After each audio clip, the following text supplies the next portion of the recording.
Assalamualaikum warahmatullahi wabarakatuh. Innal hamdalillah nahmaduhu wa nasta'inuhu wa nastaghfiruh wa na'udzu billahi min syururi anfusina wa min sayyiati a'malina. Man yahdihillahu fala mudhillalah wa man yudlil fala hadiyalah. Ashhadu an la ilaha illallah wahdahu la syarikalah wa ashhadu anna Muhammadan abduhu wa rasuluh. Ya ayyuhalladzina amanu taqullaha haqqa tuqatih wa la tamutunna illa wa antum muslimun. Ya ayyuhan nasu taqu rabbakumul ladzi khalaqakum min nafsin wahidah wa khalaqa minha zawjaha wa batha minhuma rijalan katsiran wa nisaa'a wattaqullaha alladzi tasaaluna bihi wal arham innallaha kana 'alaikum raqiba. Ya ayyuhalladzina amanu taqullaha wa qulu qawlan sadida yuslih lakum a'malakum wa yaghfir lakum dhunubakum wa may yuti'illaha wa rasulahu faqad faza fawzan 'azima. Amma ba'd, fa inna asaqal hadits kitabullah wa khairal hadi hadi Muhammadin sallallahu alaihi wasallam wa syarrul umuri muhdatsatuha wa kullu muhdatsatin bid'ah wa kullu bid'atin dhalalah wa kullu dhalalatin finnar. Ma'asal muslimin, ikhwani fillah wa akhwati, bapak-bapak, ibu-ibu, saudara-saudari rahimani wa rahimakumullah. Alhamdulillah, segala puji bagi Allah Subhanahu wa taala yang mempertemukan kita kembali dalam kajian tafsir Juz Amma oleh Fadilatul Syekh Al-Allamah Abdurrahman bin Nasir As-Sa'di rahimahullahu ta'ala. Semoga Allah Subhanahu wa ta'ala senantiasa menambahkan kepada kita ilmu yang bermanfaat dan al-amal as-salih. Sekarang kita sampai pada tafsir surat Tabbat atau surat Al-Masad atau surat Al-Lahab. Kata Syekh Abdurrahman As-Sa'di rahimahullah, wahiyya makkiyatun. Surat Tabbat atau surat Al-Masad ini surat makkiyah yang diturunkan sebelum hijrahnya Rasul ke kota Al-Madinah.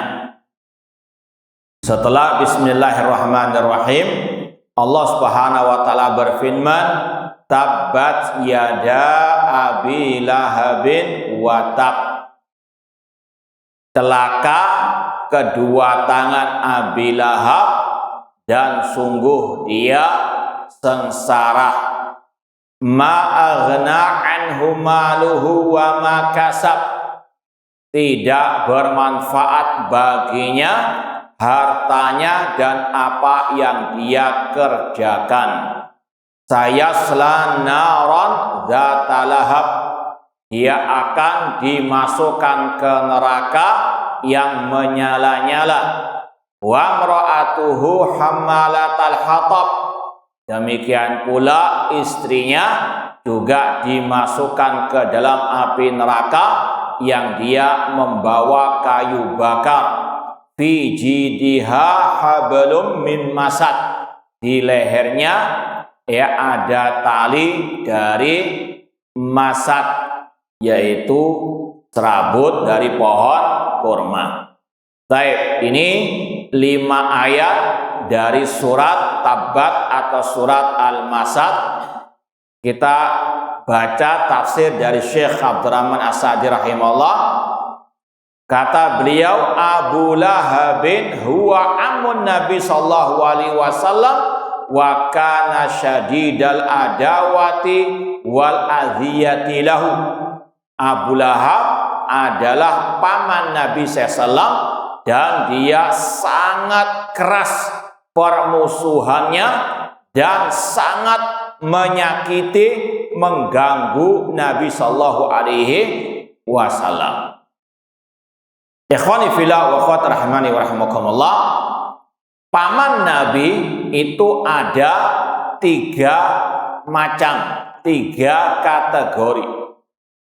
Ada paman Nabi yang masuk Islam, beriman, dan tentunya membela, menolong Nabi Shallallahu Alaihi Wasallam, yaitu Al-Abbas bin Abdul Muttalib dan siapa? Hamzah, Sayyidus Syuhada.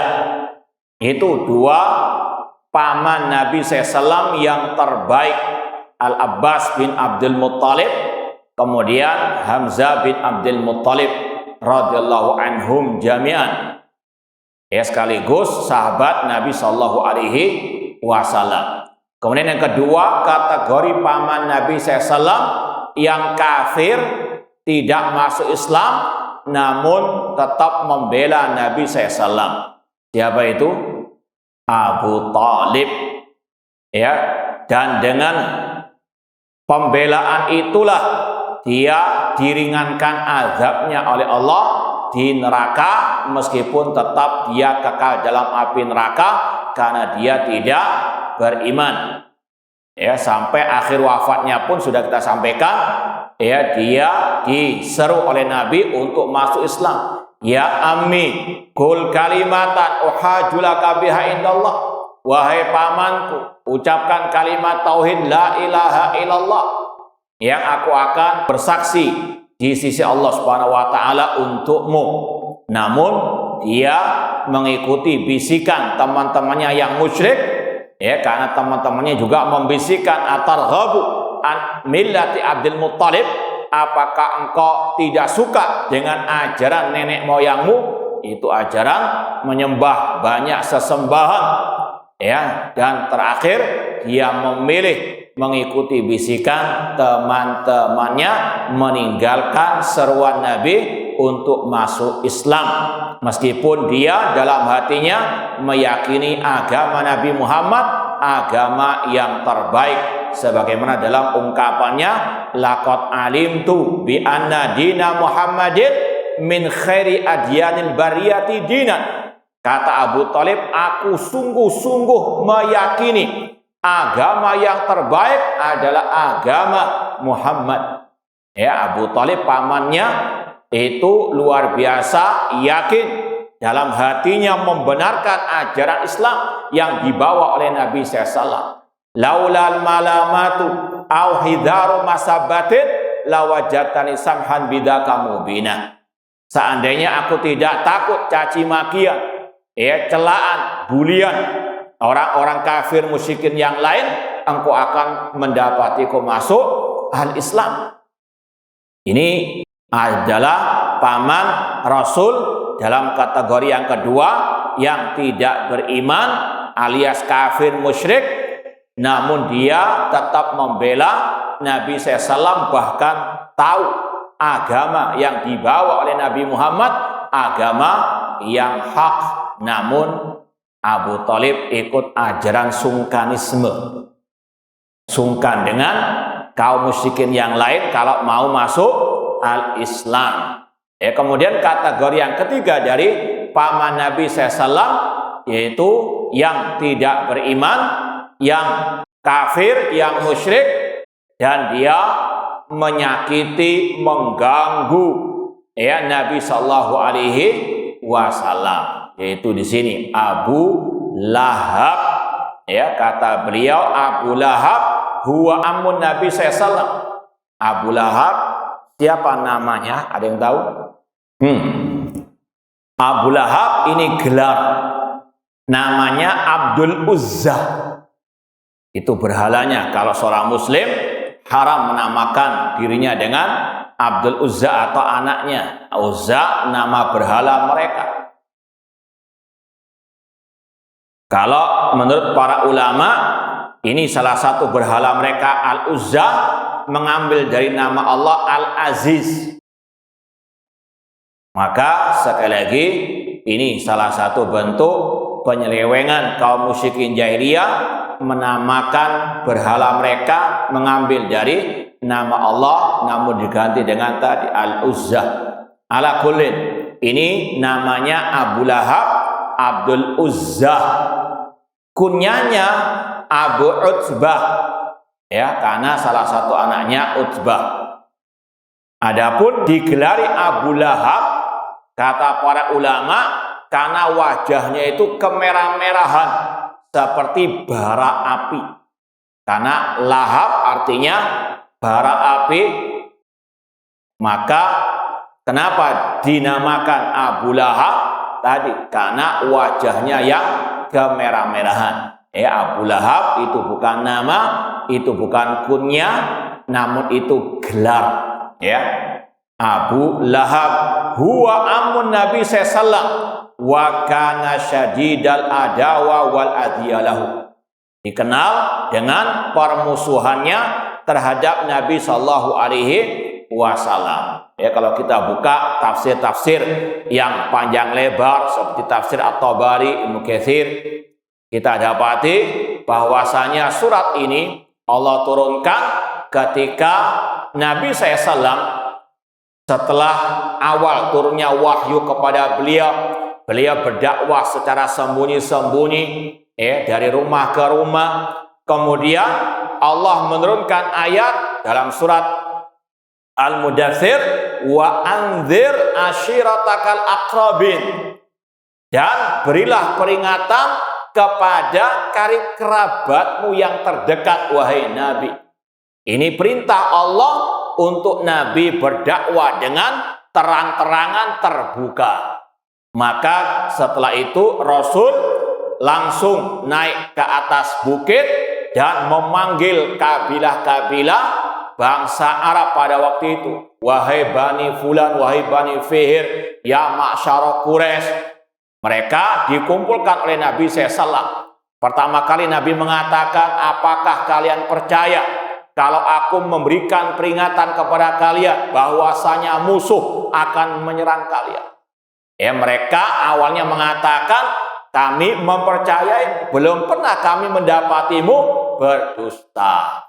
Namun ketika Rasul menyeru kepada kalimat tauhid la ilaha illallah, ketika Rasul sudah memperingatkan mereka dari kesyirikan yang mereka lakukan, mereka pun berubah dari membenarkan menggelari Nabi sebagai as-sadiqul amin, terbalik syairun majnun, penyair yang gila.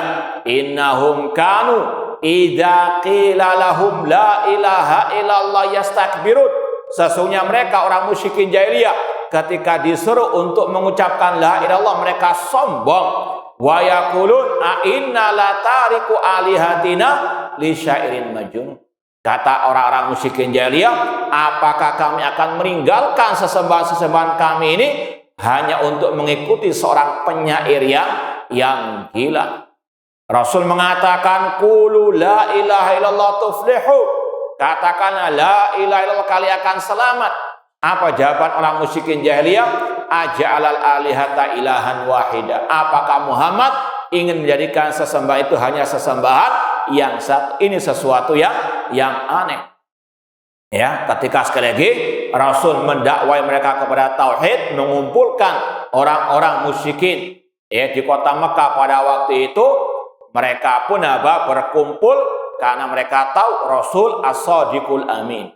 Namun tadi ketika Rasul mendakwai mereka tauhid agar mereka hanya beribadah kepada Allah saja dan meninggalkan sesembahan-sesembahan mereka, maka diantaranya Abu Lahab yang terdepan dalam membantah dakwah Nabi, dalam memusuhi dakwah Nabi sallallahu alaihi wasallam. Dia pun mengatakan, tabban laka alihadza jama'tana. Sungguh celaka engkau wahai Muhammad, apakah karena ini engkau mengumpulkan kami? Maka Allah turunkan ayat ini, tabbat yada abi lahabin wata. Sebagai balasan Abu Lahab mengatakan tabban, celaka kepada Nabi Muhammad. Maka dibalik oleh Allah Subhanahu wa taala, Abu Lahab yang celaka. Ya, intinya di sini sekali lagi, inilah sosok paman Nabi yang bergelar Abu Lahab. Namanya tadi siapa? Abdul Uzza. Dia apa? Diancam oleh Allah dan pasti dia celaka binasa masuk neraka. Dan dari sini pula kita tahu kekerabatan dengan Nabi SAW tidak ada manfaatnya kalau tidak di atas keimanan, di atas tauhid dan al-amal as-saleh. Rasul mengatakan, man batta'a bihi amaluhu lam yusri bihi nasabuhu. Orang yang lambat amal perbuatannya tidak bisa dipercepat dengan nasab keturunannya. Apalagi yang tidak beriman, tidak bertauhid alias berbuat syirik. Ini paman Rasul. Ya, namanya paman itu ya kayak orang tua sebetulnya.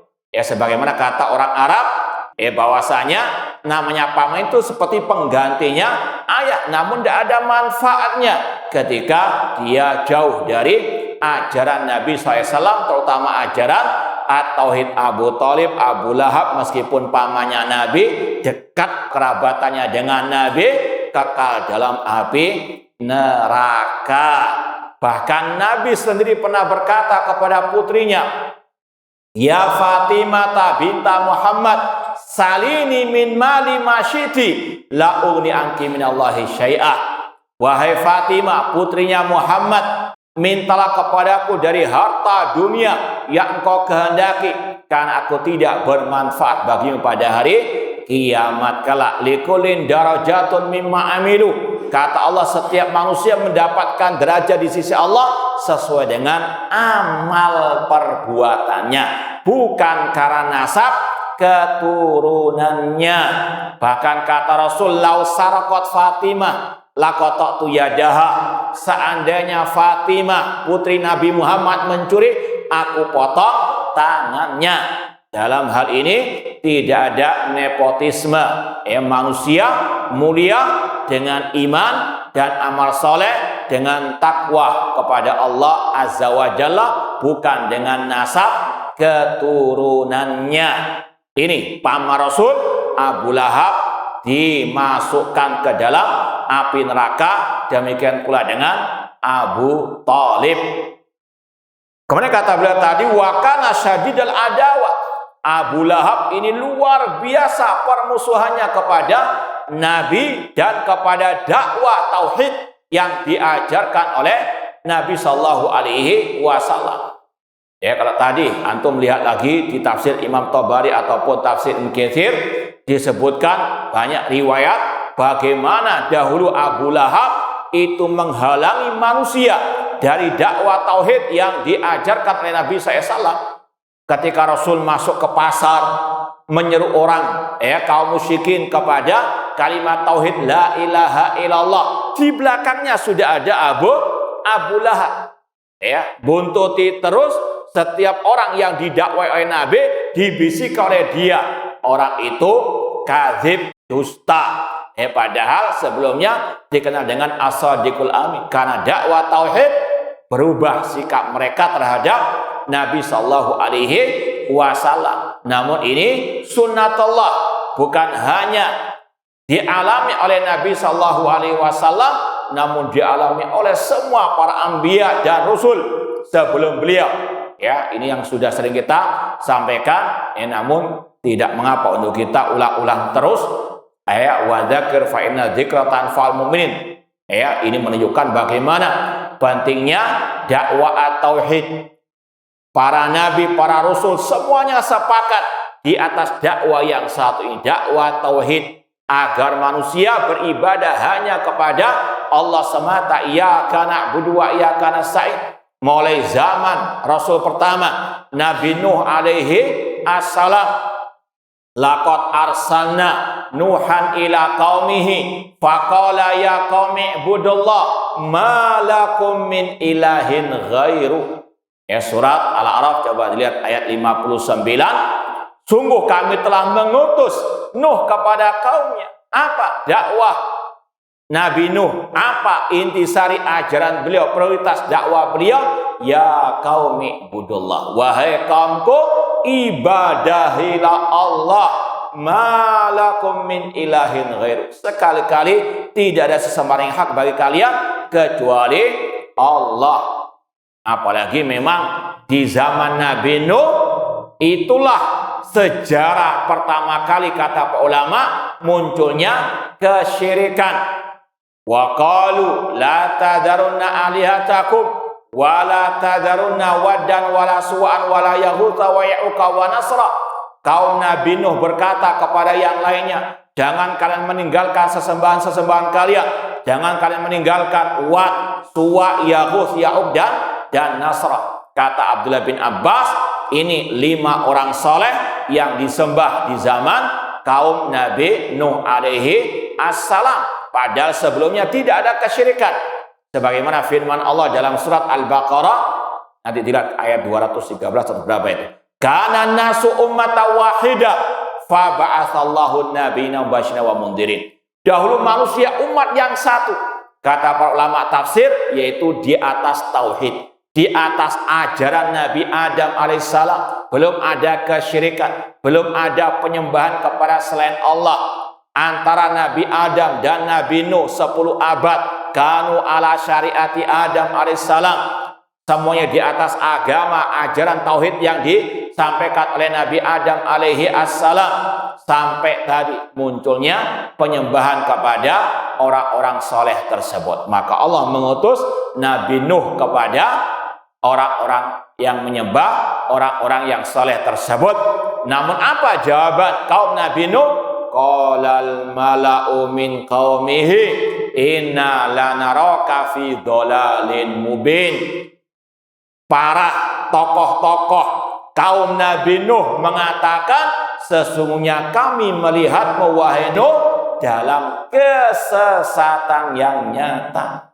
Ini Nabi Nuh ketika berdakwah kepada ya qaumi ibudullah, wahai kaumku ibadahilah Allah saja, dituduh sesat oleh kaum beliau. Ini juga dialami oleh Nabi setelah beliau, Nabi Hud alaihissalam. Wa ila adin akhahum hudan qala ya qaumi ibudullah ma lakum min ilahin ghairu. Nabi Hud diutus kepada kaum Ad, sama dakwanya dengan Nabi Nuh. Wahai kaumku ibadahilah Allah saja, sekali-kali kalian tidak memiliki sesembahan yang hak kecuali Allah. Apa jawaban kaum Ad?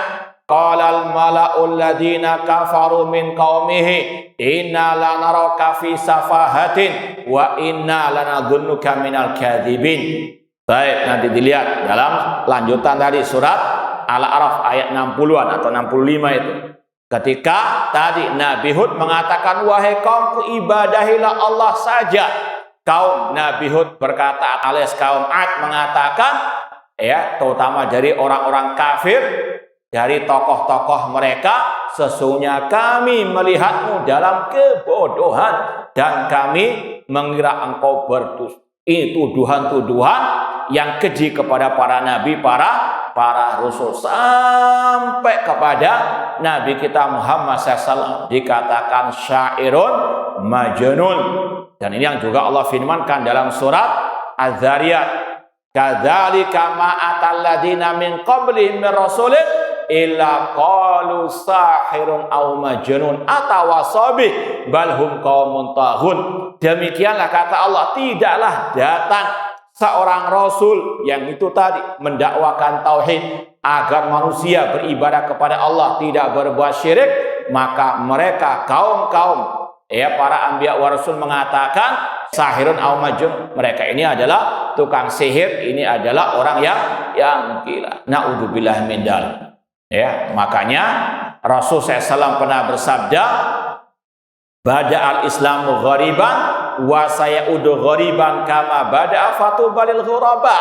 Islam itu datang dalam keterasingan. Itu tadi Nabi ketika dakwah tauhid ibadah ya Allah, jangan berbuat syirik, dikatakan ini adalah ajaran yang aneh. Ini adalah sesuatu yang ajal aliyata ilahan wahida inna hadza la syai'un ujab.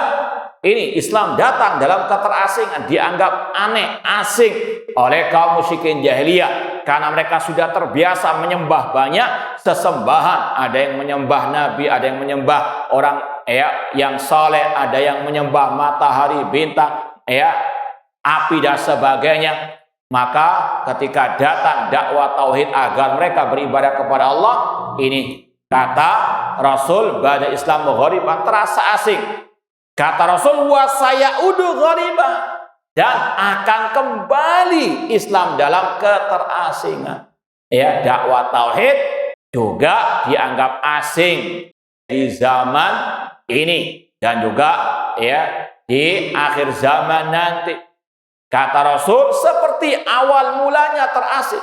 Namun kata Rasul, fatuba lil ghuraba, namun bergembiralah, berbahagialah orang-orang yang terasing tadi, yaitu yang menyeru kepada dakwah tauhid sebagaimana yang disuruh oleh Rasul sallallahu alaihi wasallam.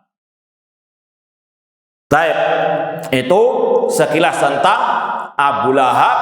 Dan Abu Lahab terakhir Allah matikan, binasakan setelah perang Badar. Dia kata sebagian para ulama terganggu psikisnya karena banyak tokoh-tokoh kafir Quraisy yang terbunuh di perang Badar, di antaranya Abu Jahal. Maka setelah itu pun dia terkena penyakit yang mengerikan dan Allah matikan setelah perang Badar tersebut. Fala fihi dinun lahu wala hamiyatul lil qarabah. Dia tidak ikut ajaran Nabi Muhammad dan tidak pula membela Nabi Muhammad sallallahu alaihi wasallam. Ini yang kita sampaikan tadi. Beda dengan kategori paman yang pertama, Abbas bin Abdul Muthalib, Hamzah yang ikut agama Nabi Muhammad, dan kategori yang kedua Abu Thalib, paman Nabi meskipun kafir tapi dia melindungi, membela Nabi sallallahu alaihi wasallam. Adapun Abu Lahab sudah tidak ikut agama Nabi Muhammad, tidak juga melindungi Nabi Muhammad SAW, bahkan sebaliknya memusuhi, memerangi dakwah Nabi sallallahu alaihi wasallam. Wa in yamkuru bikal ladina kafaru liyuthbituka aw yaqtuluka aw yukhrijuk wa yamkuruna wa yamkurullah wallahu khairul makirin. Ingatlah ketika mereka orang kafir Quraisy membuat makar jahat kepada engkau Nabi Muhammad. Mereka ingin untuk menahanmu, memenjarakanmu, ingin untuk mengusirmu, ingin untuk membunuhmu. Mereka membuat makar, Allah balas makar mereka.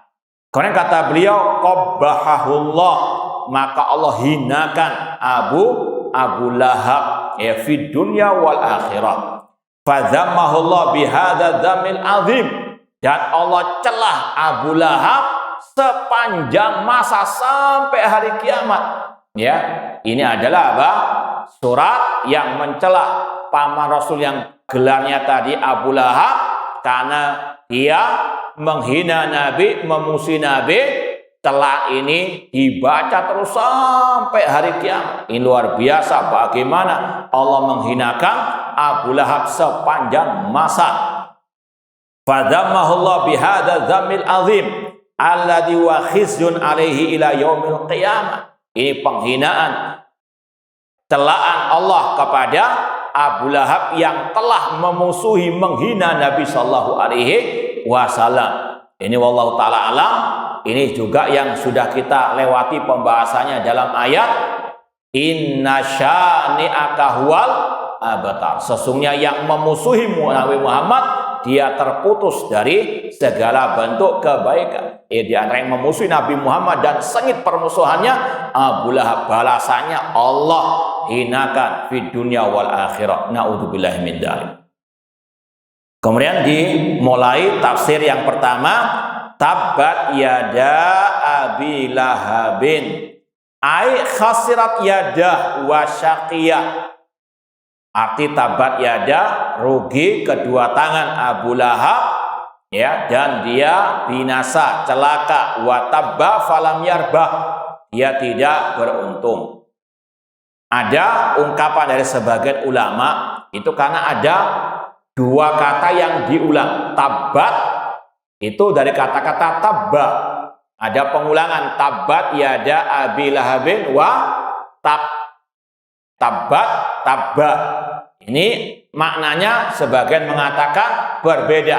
Yang pertama tabbat yada abi lahabin, ini adalah du'aun alaih. Semoga Allah membinasakan Abu Lahab. Ini min babi doa, doa ala. Doa agar Abu Lahab celaka binasa. Doa alaihi. Kemudian tabba itu khabar, sebagai kabar berita bahwasanya sungguh-sungguh Abu Lahab itu binasa, nggak mungkin selamat. Itu kalau mau dibahas ada bentuk kata yang diulang tabbat, ya, itu dari kata-kata tabba. Tabbat yada abi lahabin wa tabba. Yang pertama itu bentuknya apa? Doa. Ya, semoga kebinasaan, kecelakaan atas Abu Lahab. Namun yang kedua itu khobar, bentuk kabar berita bahwasanya sungguh-sungguh Abu Lahab itu celaka binasa. Ma'asal muslimin ikhwani fillah wa akhwati rahimani wa rahimakumullah. Kemudian ayat yang kedua, ma aghna anhu maluhu ay alladzi kana indahu, tidak bermanfaat hartanya, fa'atghahu, yang mana hartanya menjadikannya melampaui batas, wala makasab, demikian pula apa yang dikerjakan oleh Abu Lahab tidak ada sama sekali bermanfaat baginya di sisi Allah di hari kiamat. Falam yarudda anhu syai'an min adzabillah idnazala bihi. Hartanya, kedudukannya, keluarganya, kabilahnya tidak bisa menolak azab Allah. Inilah yang juga Allah kisahkan tentang ashabus shimal, orang-orang yang mengambil catatan dengan tangan kirinya pada hari kiamat. Ya, orang-orang yang dimasukkan ke neraka, mereka mengatakan ma'aghna ani maliya halaka ani sultaniya. Orang-orang yang sudah dimasukkan ke neraka, mereka akan mengatakan tidak bermanfaat bagiku hartaku, demikian pula apa dengan kedudukan. Maka seorang hamba Allah yang diberikan harta, diberikan kedudukan, wajib untuk disyukuri, untuk dijadikan sebagai penolongnya dalam beribadah kepada Allah Subhanahu wa ta'ala. Karena harta dan kedudukan bisa menjadi bumerang atas seorang hamba di hari kiamat, dan sekali lagi itu tidak bermanfaat baginya di sisi Allah. Allah berfirman, la yanfa'u malun wala banun illa man atallaha biqalbin salim. Tidak bermanfaat harta dan anak keturunan di sisi Allah kecuali yang datang kepada Allah dengan hati yang selamat, hati yang selamat dari kesyirikan, yang selamat dari hasad, iri dan dengki, dari tamak kepada urusan dunia. Dan sudah kita sampaikan pada kesempatan yang lain mungkin, sabda Rasul SAW, ta'isa abdud dirham, ta'isa abdud dinar, binasa, celaka para penghamba harta. Ya, sekali lagi ini yang wajib untuk dipahami oleh seorang hamba-hamba Allah Subhanahu wa ta'ala. Hartanya Abu Lahab, kedudukannya, meskipun dia tokoh bangsa Quraisy yang terhormat pada waktu itu, nggak ada manfaatnya. Ya, sekali lagi yang bisa menyelamatkan manusia dari azab Allah al-iman wal amalu as-saleh. Kemudian kata Allah, saya selanaran zatalahab, ia akan masuk neraka yang menyala-nyala. Ai satuhitu bihin nar min kulli janibin, api neraka meliputinya dari segala arah. Dan wajib kita yakini orang yang mati dalam keadaan kesyirikan, kekafiran, itu pasti kekal dalam api neraka. Innalladzina kafaru min ahlil kitabi wal musyrikina fi nari jahannam khalidina fiha ulaika hum syarrul bariyah. Sesungguhnya orang-orang kafir dari ahli kitab dan orang-orang musyrikin kekal selama-lamanya di neraka jahanam. Mereka sejelek-jelek makhluk. Innahu man yusyrik billah faqad harramallahu alal jannah wa ma'wahun nar wa ma lidzalimina min ansar. Sesungguhnya barang siapa berbuat syirik, Allah haramkan baginya surga, tempatnya adalah api neraka. Kemudian di sini ada salah satu bab akidah yang banyak disebut oleh para ulama dalam kitab-kitab akidah salaf, yaitu seperti ungkapan Imam At-Tahawi rahimahullah, wala nunazzila ahadan minhum jannatan wala nara. Kita tidak boleh menvonis seorang pun dari mereka masuk surga atau masuk neraka, kecuali kalau ada dalil khusus tentangnya. Secara umum, ya boleh kita mengatakan orang beriman pasti masuk surga, orang kafir pasti masuk neraka. Secara umum wajib, sebagaimana dalilnya tadi, kalau orang kafir finari jahannam khalidina fiha ulaika hum syarrul bariyah. Orang-orang yang beriman, Allah katakan dalam ayat selanjutnya, innalladzina amanu wa amilus solihati ulaika hum khairul bariyah jazaa'uhum inda rabbihim jannatu adnin, dan seterusnya. Kita secara kaidah umum mengatakan orang yang beriman pasti masuk surga, orang kafir pasti masuk neraka secara umum. Adapun menunjuk si B si C-nya, at-ta'yin, menvonis individunya masuk neraka masuk surga, ini tidak dibolehkan alias dilarang, kecuali kalau ada dalil khusus tentangnya. Seperti di sini, wajib kita meyakini Abu Lahab di neraka. Mana dalilnya? Ya ini, saya selanaron dzata lahab. Adapun kata para ulama, seandainya ada orang kafir sekarang, apapun agamanya, mungkin tetangga kita, bahkan mungkin ada dari karib kerabat kita mati dalam keadaan dia memeluk agama selain Islam, tidak boleh kita katakan orang ini pasti di neraka. Kenapa demikian? Karena kita nggak tahu. Barangkali dia sewaktu masih hidup mengucapkan 2 kalimat syahadat masuk Islam, kita nggak tahu. Sebagaimana kasus kejadian Raja Habasya Najasyi. Dia seorang raja, tidak sanggup menampakkan keislamannya. Dia masuk Islam dalam keadaan sembunyi-sembunyi. Ketika dia mati, Rasul yang ada di kota Madinah diturunkan wahyu, ada seorang saudara muslim yang mati di Habasyah.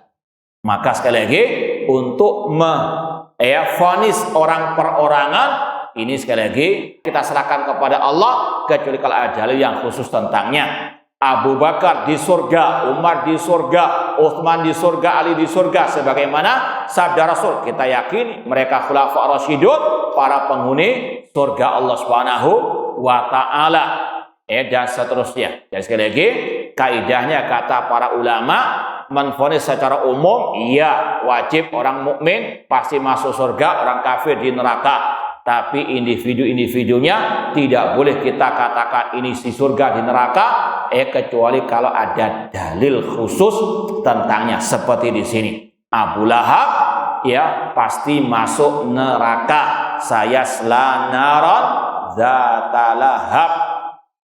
Aisyah tuhitu bihin nar min kulli janib. Huwa wa imra'atu hammalatal hatab. Demikian pula istrinya yang dikenal dengan Ummu Jamil, yang dinamakan Arwa bintu Harb, saudarinya Sufyan bin Harb. Ini juga wajib kita vonis masuk neraka karena ini dalil khusus tentangnya. Wa imra'atu hammalatal hatab wa kanat aidan syadidatal adhiya li Rasul sallallahu alaihi wasallam, karena dia juga luar biasa menyakiti, mengganggu Rasul sallallahu alaihi wasallam. Rasul sallallahu selalu diganggu oleh dua orang ini, padahal kerabatnya sendiri. Ya, sekali lagi tidak ada manfaatnya kekerabatan dengan Nabi kalau tidak di atas iman dan takwa Allah azza wa jalla. Tata'awan hiya wa zawjuha 'alal itsmi wal udwan. Dia dan suaminya yaitu Abu Lahab tolong menolong di atas dosa dan permusuhan. Wa tulqisar, menyebarkan kejelekan. Ya, kalau dalam sirah Nabawi disebutkan Arwah bintu Harb istrinya Abu Lahab selalu menaruh duri atau kotoran di mana Rasul itu berjalan untuk mengganggu Nabi Shallallahu Alaihi Wasallam.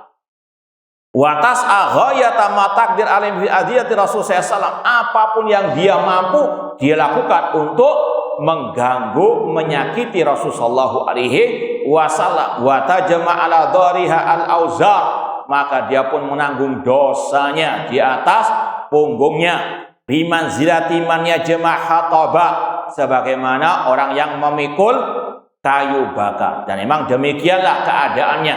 Dan ini salah satu tafsir ulama dari kata-kata hammalatul hatab. Hamma yang hammala itu sering membawa apa? Al-hatab, kayu bakar. Dia mencari kayu bakar yang ada duri-durinya di gurun pasir, kemudian dia pikul dan dia taruh di mana Rasul berjalan. Apalagi di tengah malam hari tidak ada lampu, bisa untuk mengganggu jalannya Rasul sallallahu alaihi wasallam. Baik, insyaallah kita lanjutkan pada pertemuan akan datang. Kurang lebihnya mohon maaf. Wa jazakumullahu khairan. Aqulu qouli hadza wa akhiru da'wana anil hamdulillahi rabbil alamin. Wassalamualaikum warahmatullahi wabarakatuh.